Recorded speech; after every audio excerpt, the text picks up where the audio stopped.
అంటే ఈ మధ్య కాలంలో చూసుకున్నట్టయితే స్త్రీల వస్త్రధారణ గురించి చాలా చర్చ జరుగుతా ఉంది. పెద్దగా దుమారం చెప్తున్న పరిస్థితి శివాజీ వాక్యాల మీద. దీనికి ఏం చెప్తారు నువ్వు? అంటే అది ప్రతి ఒక్కరికి ఒక వ్యక్తిగత స్వేచ్ఛ ఉంటుందండి. ఒక స్పేస్ ఉంటుంది. ఆ స్పేస్‌లోకి ఎవరు వెళ్ళి మాట్లాడటానికి లేదండి ఇక్కడ. ఇప్పుడు మహిళల హక్కులు మానవ హక్కులు అన్నారు. నేను దిగంబరంగా ఉంటాను లేదా అర్ధనగ్నంగా ఉంటాను. నాకు ఈ వస్తదండి కంఫర్ట్‌గా ఉందని ఒకవేళ ఒక సెక్షన్ మహిళలు అలా ఫీల్ అవుతున్నారు అనుకోండి. వాళ్ళ వ్యక్తిగత స్వేచ్ఛను గౌరవించండి మీరు. ఎందుకు ఆవిడ ఒక శరీరంగా చూస్తున్నారు? ఎందుకు ఆవిడ అవయవాలుగా చూస్తున్నారు? ఒక మనిషిలో ఉన్న వ్యక్తిత్వం చూడండి. నిండుగా ఇలా చీర కట్టుకుని ఉంటామన్న దాన్ని కూడా గౌరవించండి మీరు. ఎందుకంటే మహిళలుగా మేము ఏం తినాలి, ఏమి కట్టుకోవాలి, ఎలా మాట్లాడాలి, ఎలా ఉండాలని శాసించే అధికారం మాత్రం మగవాళ్ళకి లేదండి. అలా శాసిస్తున్నారంటే వాళ్ళు మనువు వాళ్ళ నరనరాల్లో ఉన్నట్టే.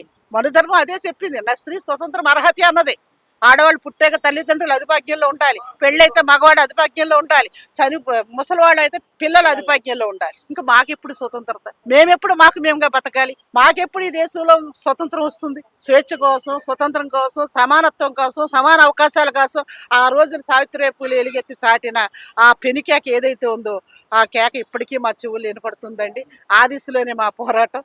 అక్కడ దాకా మేము వెళ్ళాలి. మా ప్రయాణం చాలా సుదీర్ఘంగా ఉందండి.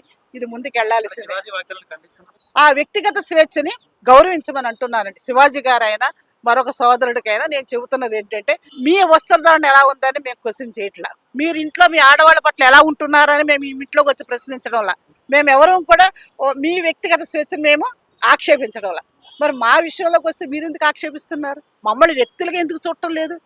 మా దేహాలను ఎందుకు చూస్తున్నారు మీరు? ఆ కాముక దృష్టిలోంచి బయటకు రండి. వ్యక్తి స్వేచ్ఛని, స్త్రీ స్వేచ్ఛని గౌరవించడం నేర్చుకోండి. కాబట్టి కాబట్టి భారతదేశంలో మేము చీర వస్త్రధారణ అనేది మన సాంప్రదాయంకి వస్తుంది కాబట్టి మేము కట్టుకుంటున్నాం. అదే ఏ ఫారిన్ దేశాల్లో, పాశ్చాత్య దేశాల్లో పుట్టుంటే మేము ఈ చీర కట్టుకొని మేము ఉద్యోగాలకు వెళ్ళగలం. అక్కడ ఏం చేయగలం మేము? కాబట్టి అక్కడ ఏ డ్రెస్ అక్కడ అవసరమో అది స్త్రీకి వదిలేయండి. స్త్రీ నిర్ణయించుకోగలదు. మరీ అంత ఆవిడ బలహీనరాలుగా మీరు ప్రకటించకండి. తనకి ఏం కావాలో తను డిసైడ్ చేసుకోగలిగిన స్థితిలో మహిళల్ని ఎదగనివ్వండి. కాకపోతే మీరు ఆవిడ కాముక దృష్టితో చూడకండి. మీతో పాటు సమాన మనిషిగా చూడండి. ఇదే నేను శివాజీ గారికైనా మరొకరికైనా మేము చేస్తున్న విజ్ఞప్తి అండి. సంతోషం. చూసుకున్నట్టయితే ఈ రోజుల్లో మహిళల వస్త్రధారణ మీద చాలా వార్తలు వింటున్నాము. మొన్న శివాజీ గారు చేసినటువంటి వాక్యాల్లో కూడా కొంతమంది దానికి సంబంధించి నెగటివ్ గా కమెంట్స్ చేస్తా ఉన్నారు, కొంతమంది పాజిటివ్ గా కమెంట్ చేస్తా ఉన్నారు. మీ మాటల్లో ఏం చెప్తారు? వస్త్రధారణ బాగుండాలి. మనం అనాదిగా మన పురాతన స్త్రీల నుండి ఆ కాలం నుండి వస్తున్నాం. మా కాలంలో లంగా ఓణి వేసుకునే వాళ్ళం. మా కాలం తర్వాత ఇప్పుడు మా పిల్లలు పంజాబీ డ్రెస్సులు అవన్నీ వేసుకుంటా ఉన్నారు.